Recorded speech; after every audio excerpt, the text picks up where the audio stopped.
एक व्यापारी था जो अपने लड़के से अपने प्राणों से भी ज़्यादा प्यार करता था। वो लड़का उसकी आंखों का तारा था। वह अपने लड़के को देखकर ही जीता था।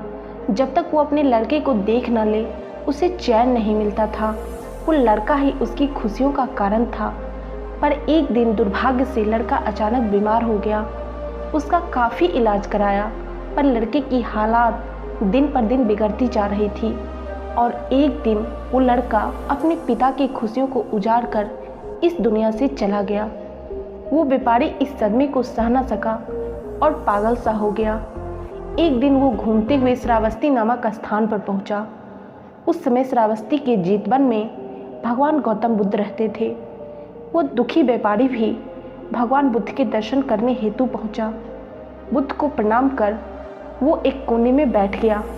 गौतम बुद्ध ने उसकी ओर देखा और बोले, तेरी इंद्रियां कुछ चंचल मालूम पड़ती है, तू बहुत दुखी है। वो व्यक्ति बोला, महाराज, मेरा प्यारा एकलौता बेटा मेरे सुख का कारण मेरे इस सुख की दुनिया को उजाड़ कर इस दुनिया से चला गया। उसके दुख में मैं अपनी सुध-बुध खो बैठा हूँ और यहाँ वहाँ घूमता रहता हूँ। भगवान बुद्ध ने कहा, इस संसार में दुख, शोक और सभी प्रकार की विपत्तियां आपकी अपनी प्यारी वस्तुओं द्वारा पैदा होती है। जब उस व्यक्ति ने भगवान बुद्ध की बातों को सुना तो चकित होकर बोला, क्यों महाराज, भला कोई प्रिय वस्तु भी दुख का कारण हो सकती है? इतना कहकर वो उठा और बुद्ध को बिना प्रणाम किए वहाँ से चला गया। कुछ दूर चलते चलते उसे कुछ जुआरी दिखे जो जुआ खेल रहे थे। वो व्यक्ति उन जुआरियों से निंदा करते हुए बोला, सुनो भाई, गौतम को देखो, वो कहते हैं इस संसार में सभी प्रिय वस्तुएं दुख का कारण होती हैं। इस दुनिया में जितने भी शोक और विपत्ति हैं वो अपनी प्रिय वस्तुओं के कारण ही है। मुझे तो उनकी बात पर बिल्कुल भी विश्वास नहीं है।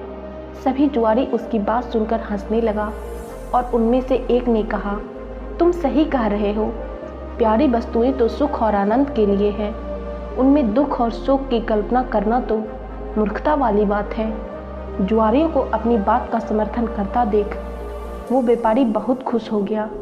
बस वो समझ गया कि वो ठीक है और गौतम बुद्ध गलत। अब तो वो सबसे जाकर गौतम बुद्ध की बुराई करता। यह बात पूरे नगर में फैल गई। उस नगर के राजा प्रसेनजित के कानों तक भी यह बात पहुंच गई। उस राजा को भी गौतम बुद्ध की बात सही नहीं लगी। उसने कई विद्वानों से इस बात पर चर्चा की, परंतु सभी ने कहा, ऐसा नहीं हो सकता। भला कोई प्रिय चीज दुख का कारण कैसे हो सकती है? यह बात रानी सुनी तो उसने राजा से कहा, महाराज, यदि गौतम बुद्ध ने यह बात कही है तो निश्चित ही यह बात सही होगी। रानी की बात सुनकर राजा क्रोधित स्वर में बोला, गौतम जो भी कहता है तो बस उसकी बात का गुणगान ही किया कर।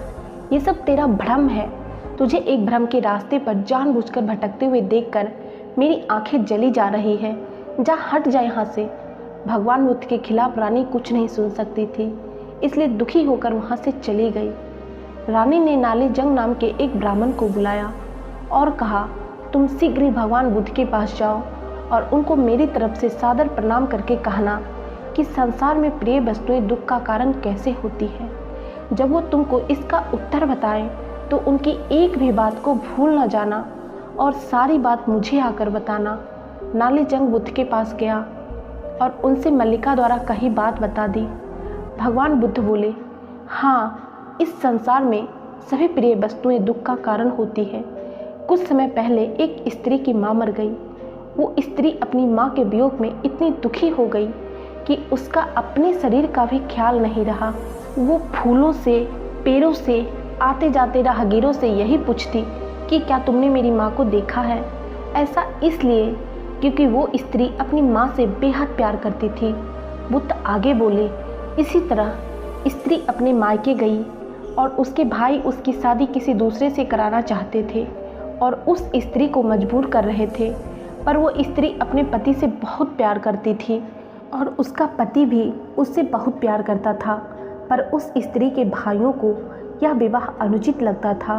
एक दिन वो स्त्री किसी तरह अपने पति के पास पहुंच गई।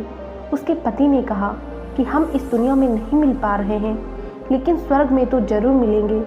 यह कहकर अपनी पत्नी को मार दिया और खुद भी आत्महत्या कर ली। नालीजंग बुद्ध की सभी बातों को सुनकर बुद्ध की आज्ञा लेकर रानी के पास पहुंच गया और उन्हें सारी बात बताई। रानी प्रसन्न होकर राजा के पास पहुंची और उन्हें सारी बात बताई कि संसार में प्रिय वस्तुएं दुख का कारण होती है। रानी की बात सुनकर राजा सन्न होकर उसे देखने लगा। रानी आगे बोली, महाराज, आपकी प्रिय पुत्री वंजनी आपको प्यारी लगती है ना?